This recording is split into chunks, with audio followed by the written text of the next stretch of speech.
মোদীৰ মাতটো শুনিলে মানুহৰ এলাৰ্জি হয়। মই মোদীৰ সাপোৰ্টাৰ নহয়। এনে কলাৰ টিউন এটা মই কিয় লগাই ল'ম? মোদীৰ মাত মোৰ মোবাইলত কিয় আহিব? এটা বিশেষ কলাৰ টিউনক লৈ গ্ৰাহকৰ প্ৰশ্ন। আচ্ছা, মই মানে ৰাতিপুৱা এটা ফোন কৰি আপোনালোকক এটা অনুগ্ৰহ কৰিছিলো। মোৰ তাতে আপোনালোকৰ ফালৰ পৰা মোদীৰ এটা কলাৰ টিউন লগাই দিছে। হয়, স্যাৰ এইটো গম পাইছো মই।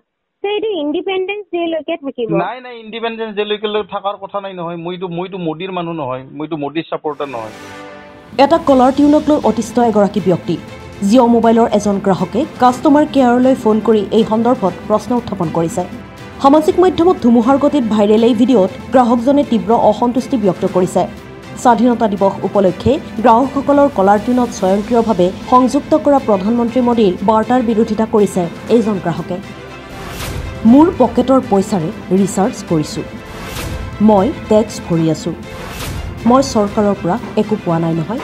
মোক বহুতে সুধিছে মই কিয় মোদীৰ কলাৰ টিউন লগাই লৈছোঁ। মই তেওঁলোকক বুজাব লগা হৈছে যে মই নিজে লগাই লোৱা নাই। ইয়াৰ পিছত গ্ৰাহক সেৱাৰ মহিলাগৰাকীয়ে গ্ৰাহকজনক স্বাধীনতা দিৱসৰ বাবেহে হৰ ঘৰ তিৰংগা কলাৰ টিউন লগোৱাৰ কথা উল্লেখ কৰে।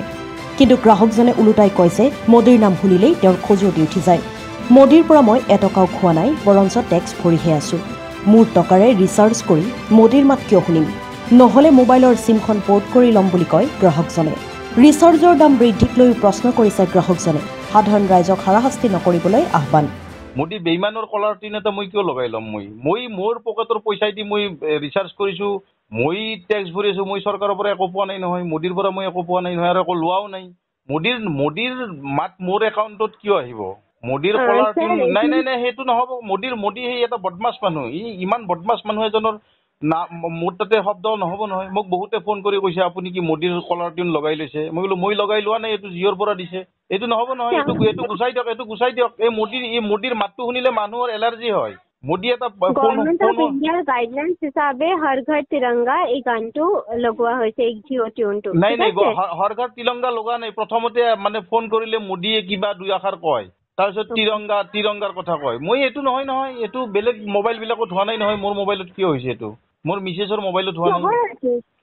হ'ব, যদি হোৱা নাই এইটো হ'বই। নাই নাই নাই মই নাই, বেয়া নাপাব বাইদেউ। এই মোদীৰ মাতটো হ'লে এলাৰ্জি হয়, মোৰ খোজ লাগি যায়, একদম খোজতি উঠি যায় মোদীৰ মাত শুনিলে।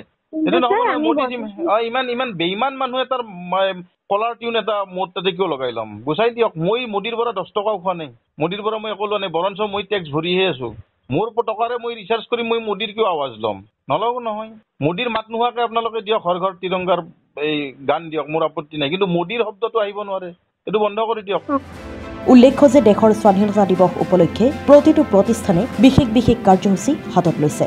দেশজুৰি স্বাধীনতা দিৱসৰ ব্যাপক আয়োজন চলিছে। প্ৰতিজন লোককে স্বাধীনতাৰ সোৱাদ দিবলৈ প্ৰশাসনেও প্ৰয়াস কৰিছে। তাৰ মাজতে এই ভিডিঅ'টো সামাজিক মাধ্যমত ভাইৰেল হৈ পৰাৰ পিছতে মিশ্ৰিত প্ৰতিক্ৰিয়াৰ সৃষ্টি হৈছে। গ্ৰাহকজনৰ বক্তব্যক লৈ আপুনি কি ভাবে? কমেণ্ট কৰি জনাবলৈ নাপাহৰিব। News desk, Dhaka studio' plus.